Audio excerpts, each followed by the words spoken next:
Chapter 8, Part 2: The Rise of Radical Nationalists. Hello, learners. Welcome to NIOS. Today we will cover second part of Chapter 8. The topic of this video is the rise of radical nationalists. I hope you will understand this video and benefit from watching this video.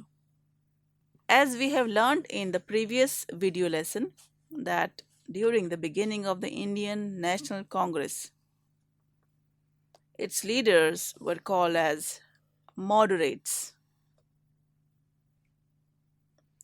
because they were liberal and believed in requesting and writing applications about their demands.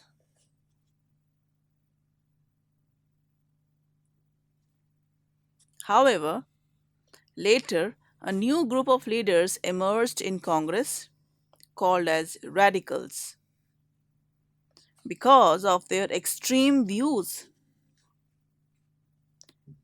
These people became famous because the moderates failed to stop the partition of Bengal.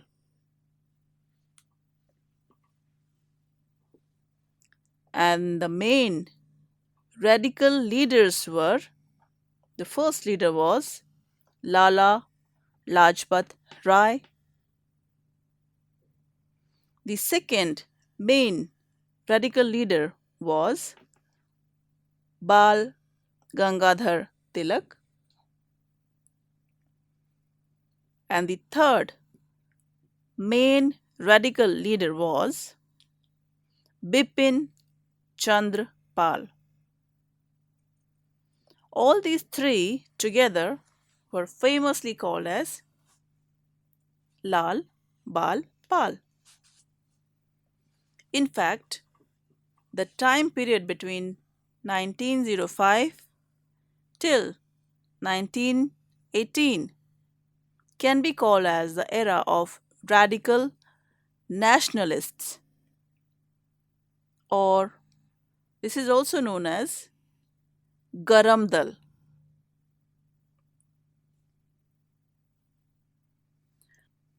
The radicals or extremists believed that the moderates had failed to achieve their goal because their methods were not effective. Therefore, the methods adopted by the Garam Dal were to oppose government policies, boycott use of foreign goods, and using Swadeshi or homemade items.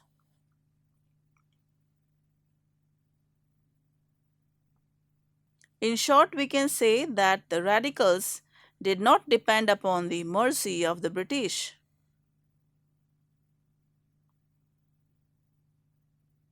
They believed that freedom was their birthright. And Bal Gangadhar Tilak gave the famous slogan,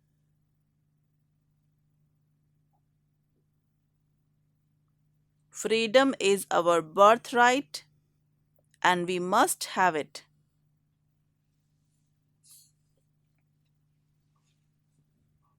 Dear learners, because of difference in the ideas of moderates and extremists, the Congress was divided into two parts in its Surat session in the year 1907. However, due to the efforts of Mrs. Annie Besant, the two groups were reunited in the year 1916. Learners, as the radicals became stronger, the British started the policy of dividing Indians on the basis of religion. This led to the formation of the Muslim League on 30th December in the year 1906. The main aim of the Muslim League was to protect the rights of Muslim in India. Thus, the formation of this organization was the fruit of British policy of divide and rule.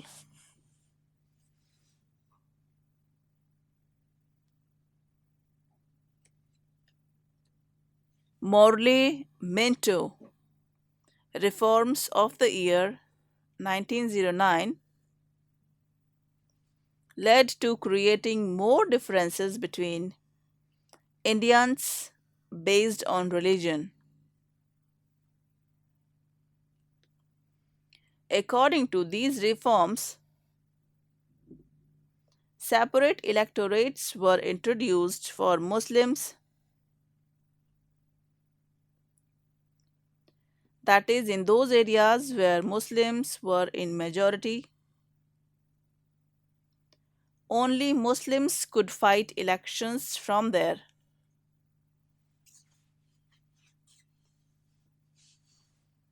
In this way, Hindus could only vote for Hindus and Muslims could only vote for Muslims only.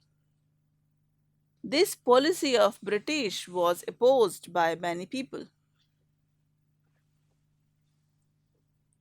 Dear learners, during the year 1914, the First World War started in Europe.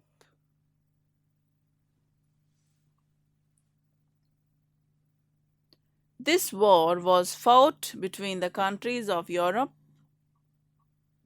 and their aim was to control as many colonies as possible. Britain also participated in the war and requested the Indians to participate in it from her side. Indian leaders agreed to this demand. However, they put their conditions. This condition was that after the war ends, the British government would give constitutional power to the Indian people.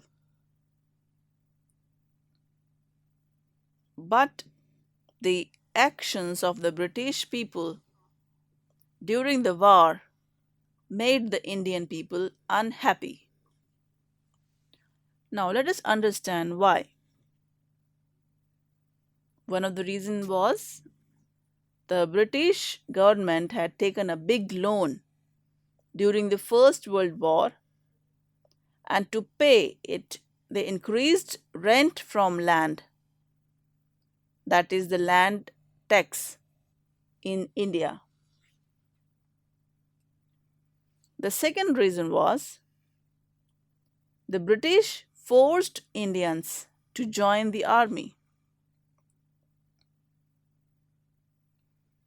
The third reason was the prices of goods were increased, and because of all these reasons, the common people of India started to oppose the government.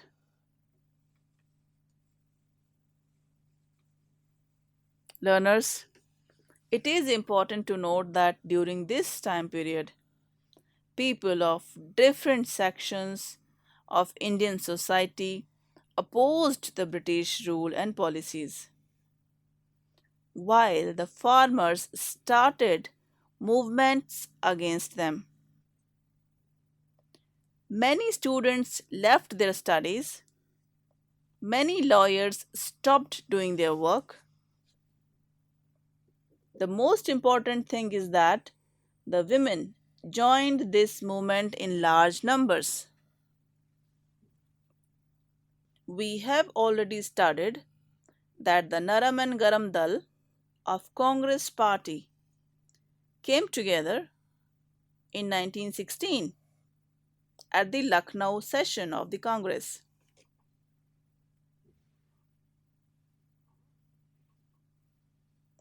While both Congress and Muslim League demanded the British government to grant self government to the Indians,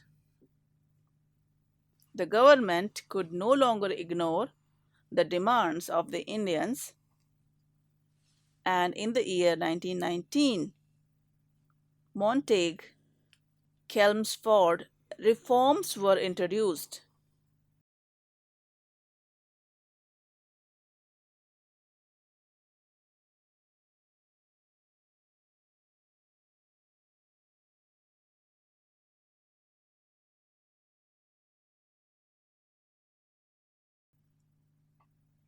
According to these reforms, a diarchy, or in other words, double government was introduced.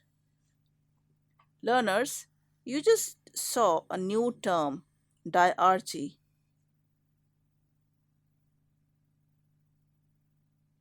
Let me explain it to you now. Diarchy was a system of double government that was introduced in the provinces of India.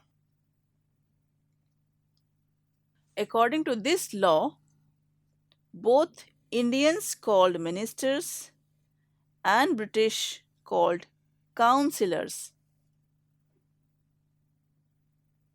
were given the right to rule over provinces. While few departments were under the control of British councillors, like police, justice, etc., few other subjects were under the control of Indian ministers, like education and agriculture. Learners, during the First World War, the Muslims had fully supported the British because they believed that after the war ends, the Ottoman Empire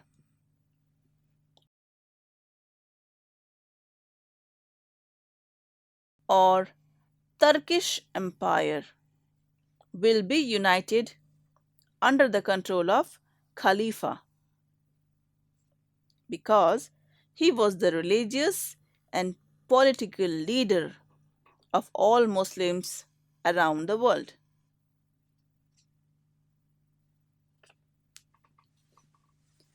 However, after the World War ended, Turkey had to sign the Treaty of Sevres with the victorious nation in the year 1920. According to this treaty, the Ottoman Empire was divided, and the Indian Muslims were therefore angry with the British as they were among those countries that made Turkey sign the treaty. So, this led to the beginning of the Khilafat movement against the British people in India.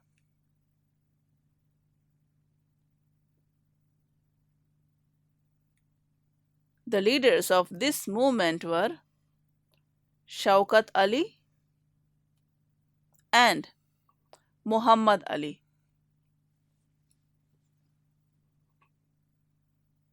Learners, now we will learn about the very infamous law that was passed by the British government.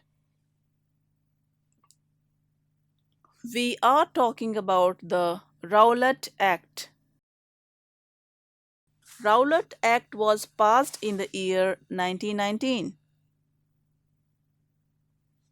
Let us learn about this law in detail now. According to this law, the British government could arrest and send any person to jail without trying him in the court. The Rowlatt Act also banned the Indians from keeping any kind of weapons with them. The Sikh became very angry with this rule as they used to keep a small sword called kirpan as part of their religion. The Indians saw this rule as an insult to their religion. Therefore, on 13th April 1999, they had gathered to peacefully protest against this act.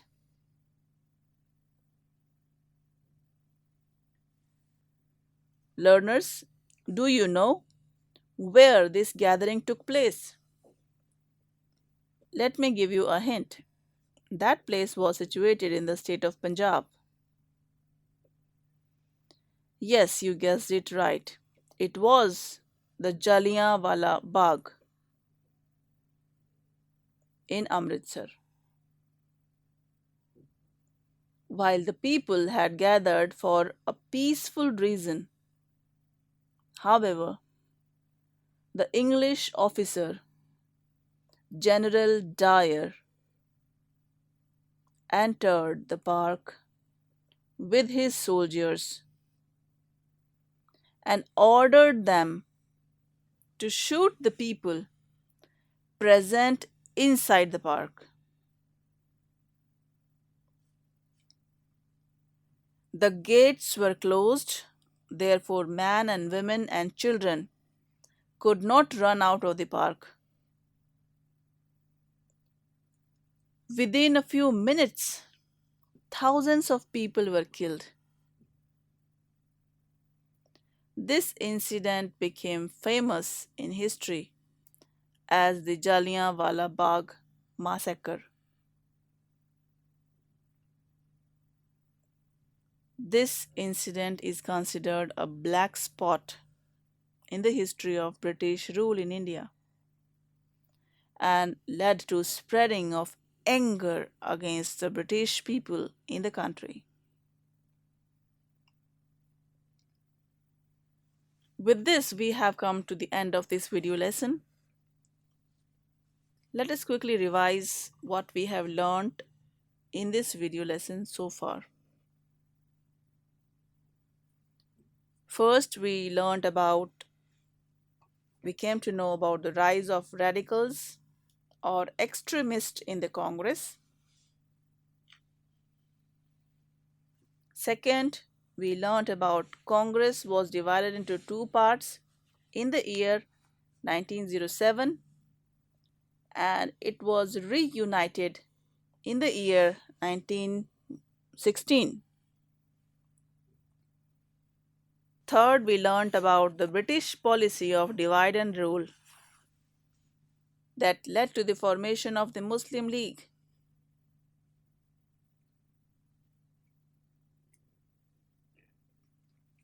Fourth, we learnt about Montague-Chelmsford reforms of the year 1919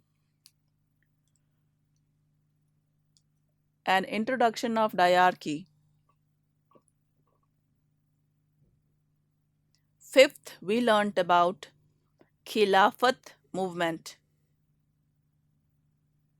Then we learnt about Rowlatt Act in Punjab and the Jallianwala Bagh massacre.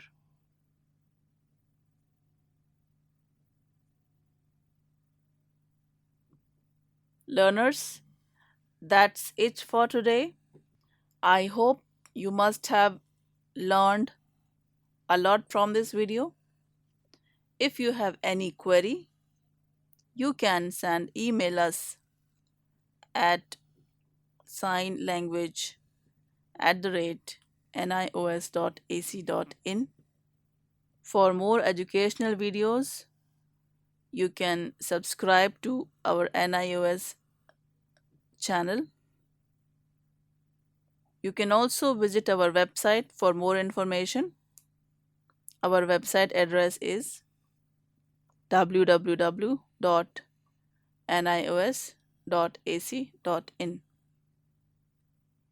Thank you. Namaskar.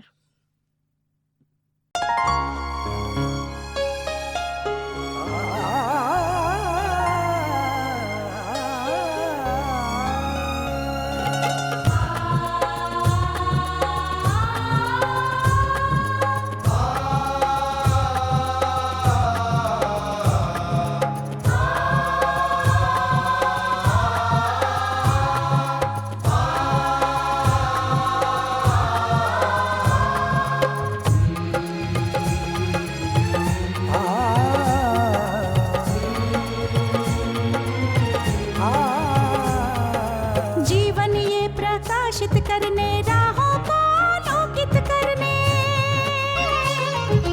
जीवन ये प्रकाशित करने राहों को आलोकित करने, हम अपना दीपक स्वयं बने, हम अपना रास्ता स्वयं चुने, अपना दीपक स्वयं बने, हम अपना रास्ता स्वयं चुने। जीवन ये प्रकाशित करने राहों को आलोकित करने।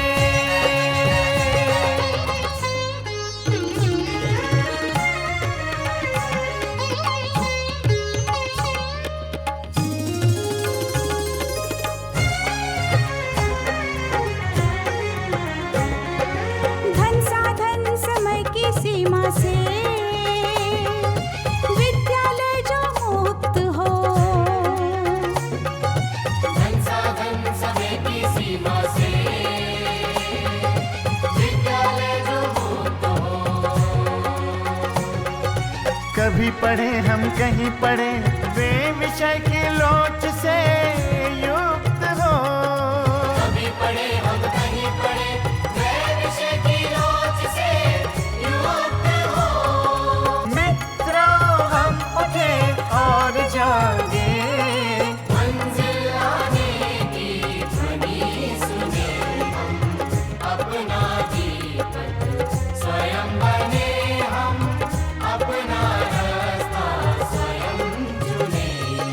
जीवन ये प्रकाशित करने राहों को आलोकित करने।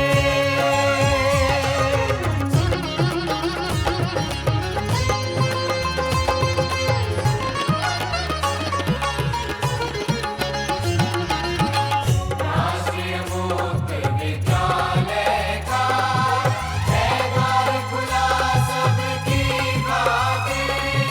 शिक्षा परीक्षा का अवसर एक बार ही क्यों मिलता फिर शिक्षा और परीक्षा का अवसर एक बार ही क्यों मिलता फिर दुनिया में इसके केंद्र बहुत, कोई मन चाहा केंद्र चुने, हम अपना दीपक स्वयं बने, हम अपना रास्ता स्वयं चुने।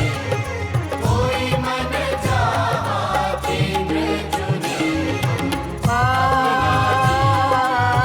स्वयं बने, हम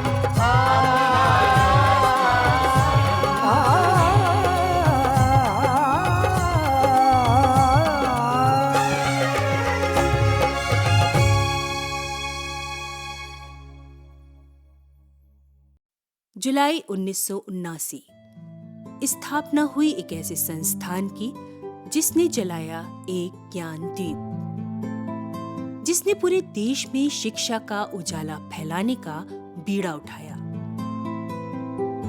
इस संस्थान का नाम है NIOS यानी राष्ट्रीय मुक्त विद्यालय शिक्षा संस्थान।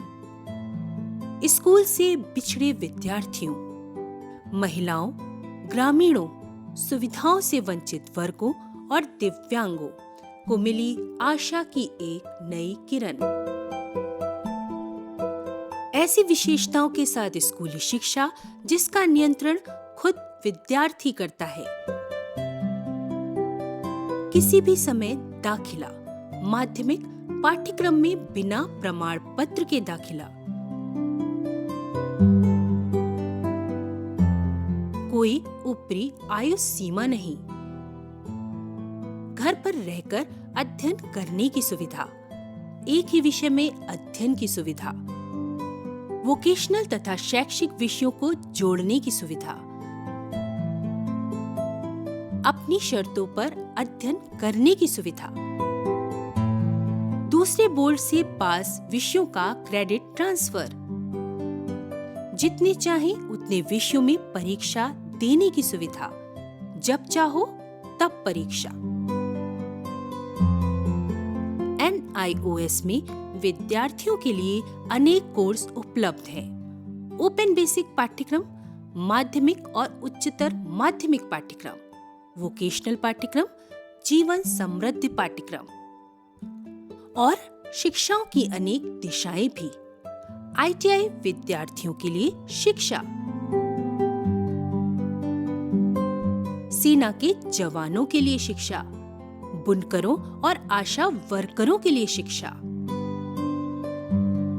हमारा प्रयास है कि हर वर्ष लगभग 80,000 हेल्थ वर्कर्स को प्रशिक्षण देकर उन्हें उनके समुदाय से जोड़ने का हम प्रयास कर पाएं।